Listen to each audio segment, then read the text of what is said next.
Samajwadi party जिंदाबाद, रमेश प्रजापति जिंदाबाद, महेंद्र वाल्मीकि जिंदाबाद।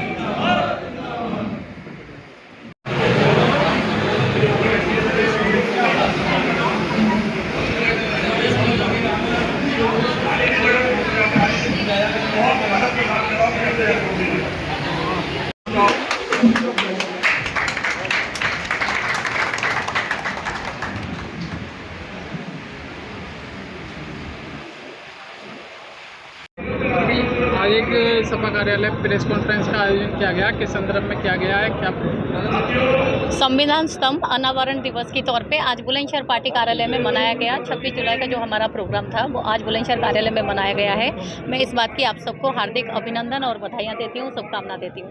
ये जो पीडीए के तहत हमारा जो कार्यक्रम हो रहा है, समाजवादी पार्टी का मेन मुख्य उद्देश्य जो था, जाति के आधार पर आरक्षण, reservation in proportion to number, जाति के आधार पर हम जो आरक्षण यहाँ देना चाहते हैं, किसी गरीब का, किसी पिछड़ा का, किसी का हक ना मारा जाए। और समाजवादी पार्टी ही एकलौती पार्टी है जो आज़ादी के बाद से आरक्षण को लेकर अपनी आवाज़ लगातार उठा रहे हैं। इस संबंध पे आज ये प्रेस कॉन्फ्रेंस रखा गया था।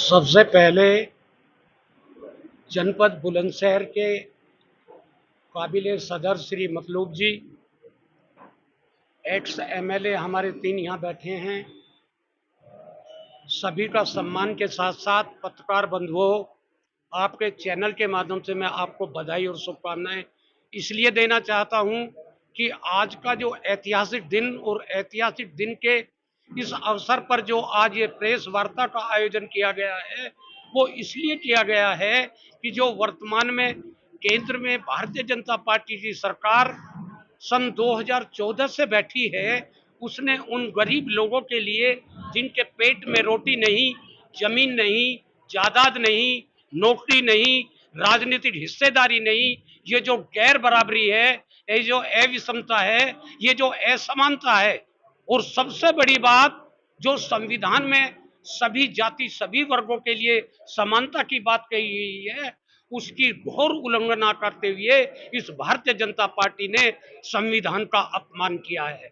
आज समाजवादी पार्टी के राष्ट्रीय अध्यक्ष माननीय अखिलेश यादव जी ने ये निर्णय लिया है कि इस संविधान को बचाने के लिए सबके हक और अधिकार, जो संविधान की धारा 340 और 341 में समानता की बात कही गई, हक और अधिकार की बात कही गई, उसको कायम करने के लिए आज संविधान मान स्तंभ स्थापना पूरे प्रदेश के सभी समाजवादी जिला मुख्यालयों में ये आज उसका स्थापना की गई है। इसके लिए हम आपके बीच आए हैं ताकि सबको अधिकार मिले, सबको सम्मान मिले और सबका साथ हो, सबका विकास हो। लेकिन ये भारतीय जनता पार्टी जो सबसे बड़ी झूठी पार्टी, जो धर्म और आस्था के नाम पर, मंदिर और मस्जिद के नाम पर उन गरीब लोगों का हक छीनने में लगी है और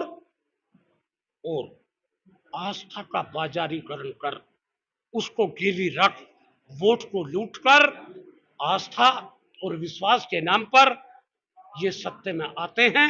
उन गरीब लोगों के हक और अधिकारों को छीनने का काम इन लोगों ने किया है। इसलिए आज के दिन सभी लोगों को बधाई और बहुत बहुत धन्यवाद आपका भी और सभी का, और विशेष रूप से हम आभारी हैं। अभी जो बादल यादव जी ने एक बात कही कि दुनिया के इतिहास में अगर किसी ने, या तो बाबा भीमराव अंबेडकर ने जब ये संविधान लिखा, और आज उसकी रक्षा के लिए अगर कोई वीर पैदा हुआ है तो उसका नाम है माननीय अखिलेश यादव। आज उन्होंने स्थापना की है, इसलिए उसके लिए आज हम आए हैं। नेता बहुत हैं, अभी जब हमें बोलने का मौका मिलेगा हम आपके साथ साथ सभी अपने सम्मानित जनपद बुलंदशहर के नेताओं को, मंत्रियों को, पूर्व मंत्रियों को, और युवजन सभा और मुलायम यूथ ब्रिगेड और हमारी बहनें बैठी है महिला सभा और सैनिक सभा, जितने भी संगठन है, हम सबको धन्यवाद भी देंगे और उनसे वार्ता करेंगे। बहुत बहुत धन्यवाद, बहुत बहुत शुक्रिया। आजाद प्रेस कॉन्फ्रेंस का आयोजन किया गया, किस संदर्भ में आयोजन किया गया? इस संदर्भ में है, जिस दिन से देश में भारतीय जनता पार्टी की सरकार आई है, कि भारतीय जनता पार्टी और भारतीय जनता पार्टी के नेता नित्य संविधान पर चोट करते हैं, प्रत्यक्ष रूप से या अप्रत्यक्ष रूप से। अभी आपने देखा होगा, माननीय उच्चतम न्यायालय का एक आदेश आया कि अनुसूचित जाति और जनजाति में क्रीमी लेयर का, आप उसके पीछे आप तलाशने का काम करेंगे। जो मंशा भारतीय जनता पार्टी की है, उसी मंशा को माननीय उच्चतम न्यायालय ने भी अपने आदेश में कहा है। अब ये क्या है? आप अनुसूचित जाति जनजाति में यदि क्रीमी लेयर के माध्यम से आप लेकर के आएंगे, ये जातीय बंटवारा है। एक बहुत बड़े वर्ग को बड़े साजिश के तहत भारतीय जनता पार्टी के लोग बांटने का काम करते हैं। आज उसी संदर्भ में आप देखेंगे, इस देश में अगर किसी व्यक्तित्व ने संविधान की रक्षा के लिए आवाज उठाई है, वह आवाज उठाने वाले समाजवादी पार्टी के राष्ट्रीय अध्यक्ष माननीय अखिलेश यादव जी हैं। और आज उसी संदर्भ में आप देखेंगे, इस देश में जहां जहां भी समाजवादी पार्टी के कार्यालय हैं, वहां पर संविधान मान स्तंभ की स्थापना और एक संविधान रूपी 389 व्यक्तियों की जो संविधान सभा थी, जिनके निर्देशन में ये संविधान बना, बाबा साहेब डॉक्टर भीमराव अंबेडकर को, आज समाजवादी पार्टी के हर जिला कार्यालय पर वह संविधान रूपी पुस्तक आपको देखने को मिलेगी। केवल इस देश में जो लड़ाई लड़ने का काम करती है संविधान का, आरक्षण का, वो समाजवादी पार्टी लड़ने का काम कर रही है। और आज ये देश समझ भी रहा है।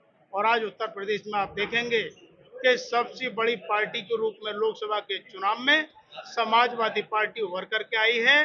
और वो दिन दूर नहीं है कि जब जब ये भारतीय जनता पार्टी के लोग भारत के संविधान पे हमला करेंगे, आरक्षण को कुचलने का काम करेंगे। ये देश समझ लिया है, ये देश समझ गया है। अब ये पीडीए के नेतृत्व में रह करके, समाजवादी पार्टी के नेतृत्व में रह करके भारतीय